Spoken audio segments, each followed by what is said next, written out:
నమస్కారం సుధీర్ సార్. నమస్కారం అండి. బుక్ ముట్టుకోగానే నిద్రొస్తుందండి. అంటే ఏ కాంపిటేటివ్ ప్రిపేర్ అయ్యేటువంటి స్టూడెంట్స్‌కైనా ఉండేటువంటి అతి పెద్ద ఛాలెంజింగ్ ఇదనమాట. అంటే బ్రెయిన్‌కే పెద్ద ఛాలెంజింగ్ అది. అసలు దాన్ని ఎలా ఓవర్‌కమ్ చేయాలి? అంటే ఎందుకలా జరుగుతది? టెక్నాలజీ మారే కొద్దీ మనం కూడా మారుతూ ఉండాలి. ఇదే ప్రాబ్లమ్ పాత రోజుల్లో కూడా ఉండేదండి. హ్మ్. పాత రోజుల్లో చదువుకునేటప్పుడు నిద్ర వస్తూ ఉంటే దాని కోసం ఏం చేసేవారంటే పాత రోజుల్లో పిలక ఉండేది వెనక. హ్మ్. హ్మ్. హ్మ్. ఆ పిలకకి ఒక తాడు కట్టి, ఈ తాడుని ఒక గోడకి నెయిల్ పెట్టేసి దానికి కనెక్ట్ చేసేవాళ్ళనమాట. ఆ! ఆ! ఆ! నిద్రొచ్చి ఎప్పుడైతే మీరు ముందుకు పడతారో తాడు టైట్ అయ్యి ఈ పిలక లాగటం వల్ల మళ్ళీ మీకు మెలకువ వచ్చేది. అవును. పాత రోజుల్లో ఇండియాలోనే జరిగింది.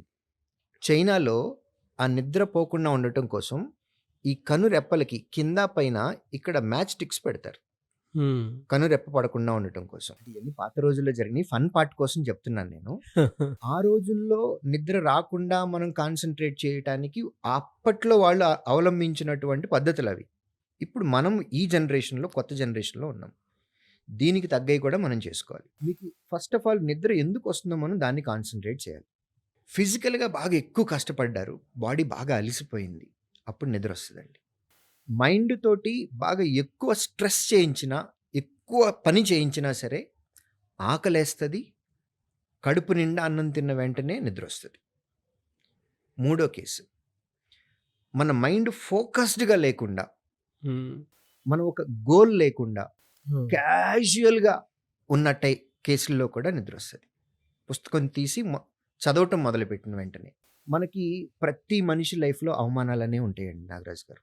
హ్మ్. ప్రతి మనిషికి ఉంటాయి. ఇప్పుడు కాంపిటీటివ్ ఎగ్జామ్‌కి ప్రిపేర్ అవుతున్న పిల్లలు, ఉద్యోగం రానటువంటి పిల్లలు, అది మగ పిల్లవాడైనా, ఆడపిల్ల అయినా సరే, వాళ్ళకి కూడా జరిగినటువంటి అవమానాలున్నాయి. అవన్నీ రాసి పెట్టుకొని ఎదురుగా పెట్టుకుందాం. రోజు ఒకసారి చదువుదాం. హ్మ్. మన ఎయిమ్ ఏంటి? రాసుకొని గోడకి ఎదురుగా పెడదాం. మన ఇంట్లో ఫ్యామిలీ కండిషన్స్ ఏంటి? మనం ఎక్కడి నుంచొచ్చాం? మన పేరెంట్స్ ఎంత కష్టపడుతున్నారు? హ్మ్. మనం ఎక్కడికెళ్ళాలనుకుంటున్నాం? అది కూడా రాసి ఎదురుగా పెట్టుకుందాం.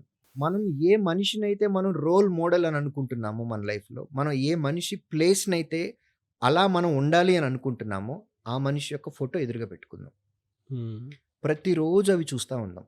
అల్టిమేట్ గోల్ ఏంటి అనంటే, మనం ఎప్పుడూ మన బ్రెయిన్ యాక్టివ్‌గా ఉండాలి. మెజారిటీ ఆఫ్ ద టైమ్ మన మైండ్ తోటి పని చేయించాలి.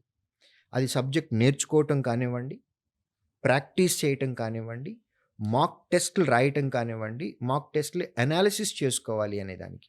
వీటన్నిటిలోనూ మైండే మనకు పని చేయాల్సింది ఇంపార్టెంట్‌గా. హ్మ్. సో, ఇది యాక్టివ్ స్టేట్‌లో ఉండాలి అనంటే మనకు జరిగిన అవమానం మనకు గుర్తు రావాలి. ఆన్సర్ చేయాలి గదా! మనం ఎక్కడికెళ్ళాలి అని అనుకుంటున్నాం? మన గోల్ ఏంటి? How you want to see yourself after 1 year, after 5 years, after 10 years. Have a clarity. రాసి పెట్టుకుందాం. రోజు ఒక్కసారి చదువుకుందాం. అమ్మా, నాన్న ఫోటో. అమ్మా, నాన్నని చూడగానే మనకు గుర్తొస్తది. వాళ్ళు ఎంత కష్టపడి పని చేస్తున్నారు ఇంటి దగ్గర. మన కోసం ఎంత సాక్రిఫైస్ చేశారు. మనం వాళ్ళని నెక్స్ట్ మీ ఏజ్ 25 ఇయర్స్ అనుకోండి నాగరాజు గారు. హ్మ్. 25 సంవత్సరాలు అమ్మా, నాన్న మిమ్మల్ని పెంచారు గదా! అవును. వాళ్ళ ఫోటో చూడండి. మైండ్‌లో ఒక్కటే పెట్టుకోండి. నెక్స్ట్ నేను వాళ్ళని ఒక 25 సంవత్సరాలు బాగా చూసుకోవాలి. అబ్బా! గివ్ అండ్ టేకే నేను చెప్తున్నాను. రుణం అని కూడా నేను చెప్పడంలా. నిన్ను బాగా 25 సంవత్సరాలు చూసుకున్నారు గదా! ఇంకొక 25 సంవత్సరాలు నువ్వు వాళ్ళని బాగా చూసుకోవాలి అనంటే నీ దగ్గర డబ్బులు కావాలి. హ్మ్. అది సంపాదించడానికి ఉద్యోగం కావాలి. అది ఏ ఉద్యోగం కావాలి? రాసి పెట్టుకుందాం. అమ్మా, నాన్న ఫోటో చూద్దాం. వాళ్ళు మన కోసం ఎంత కష్టపడ్డారు, ఎన్ని సాక్రిఫైస్‌లు చేశారు గుర్తెచ్చుకుందాం. ఇది ఎప్పటికప్పుడు మనం లో ఫీల్ అవుతున్నాము అని అనుకున్నప్పుడు ఒక్కసారి గుర్తు తెచ్చుకుంటే అటెన్షన్‌గా ఉంటాం. అలర్ట్‌నెస్ వస్తది. అలర్ట్‌గా ఉండాలి. అయినా సరే నిద్రొస్తుంది. హ్మ్. నిజంగా నిద్రొస్తుందప్పుడు. వెళ్ళి పడుకో. పవర్ నాప్స్ తీసుకో. హ్మ్. హాఫ్ అన్ అవరో, 1 అవరో, 15 మినిట్స్ నీ బాడీ తత్వాన్ని బట్టి. లేట్ నైట్ అయిపోయింది. నీకు నిద్రొస్తుంది. Yes, you have to respect your body. బాడీకి నువ్వు రెస్ట్ ఇవ్వాల్సిందే. ఇయన్నీ గుర్తుపెట్టుకొని 24 గంటల్లో నేను 18 గంటలు చదువుతాను, 20 గంటలు చదువుతాను. Impossible, hmm. ఇంప్రాక్టికల్ గోల్స్ పెట్టుకోవద్దు. నైట్ టైమ్ లేట్ అయింది, నిద్రొస్తుంది. Respect your body, go and sleep. Day టైంలో వచ్చింది. నిజంగా ఈ ఫీలింగ్స్ అన్నీ లోపలుండి, ఫుల్ అలర్ట్‌గా ఉండి, నువ్వు ఫుల్ ఫోకస్డ్‌గా ఉన్నా సరే, నీకు నిద్రొచ్చింది అనంటే, go take power nap. 15 minutes. Come back. మీరు ఇలా చదువుతూ ఉంటే గనక, మీ మైండ్ అలర్ట్‌గా ఉంటుంది. పోమోడోరో అని ఒక మెథడాలజీ అవును. ఉంటుంది. టెక్నిక్. It's a technique. హ్మ్. ఇప్పుడు పేరొచ్చింది గానీ, నేను చదువుకునే రోజుల్లో 2005 హ్మ్. అంటే హ్మ్. 21 ఇయర్స్ బ్యాక్. హ్మ్. ఆ రోజుల్లోనే నేను ఫాలో అయిందండి. నిజంగా చెప్తున్నాను. అప్పటికి పొమోడోరో టెక్నిక్ అనేది ఉంటదని, అది హ్మ్. ఫాలో అవ్వాలని ఏమి నాకు తెలీదు. నేను నా మైండ్ సెట్ ప్రకారం నేను వెళ్ళాను. నేను ఒక అరగంట కంటే ఎక్కువ కాన్సంట్రేషన్ తోటి నేను చదవలేను. బట్ ఆ అరగంట చదివింది మాత్రం బాగా చదవగలను. హ్మ్. అరగంట దాటిన తర్వాత నా మైండ్ ఇంకా కాన్సంట్రేషన్ చేయలేదు. I know this. సో, నేను అరగంటే చదివేవాడిని. అరగంట తర్వాత నేను కూర్చున్న ప్లేస్‌లోంచి లేచేవాడిని ఫస్ట్. హ్మ్. వాటర్ తాగటానికో, లేకపోతే ఫ్రెష్ అవ్వటానికో, ఫ్రెండ్‌తో మాట్లాడటానికో, నేనొక 10-15 మినిట్స్ బయటే ఉండేవాడిని. మళ్ళీ 10-15 నిమిషాల తర్వాత మళ్ళొచ్చి కూర్చునేవాడిని. హ్మ్. మళ్ళీ అరగంట సీరియస్‌గా చదివేవాడిని. మళ్ళీ ఒక 10-15 మినిట్స్ బ్రేక్ తీసుకునేవాడిని. ఇది నేను చదువుకున్న రోజుల్లో నేను చేసింది. రీసెంట్‌గా నాకు తెలిసింది. ఇదొక టెక్నిక్ అని. దాని పేరు పొమోడోరో అని. హ్మ్. సో, ఇలా చేస్తున్నప్పుడు మీకు నిద్ర రాదండి ఇంకా. అవునండి. అరగంట చాలా ఫోకస్డ్‌గా చదివాము. తర్వాత ఒక 10-15 మినిట్స్ బ్రేక్ తీసుకున్నాం.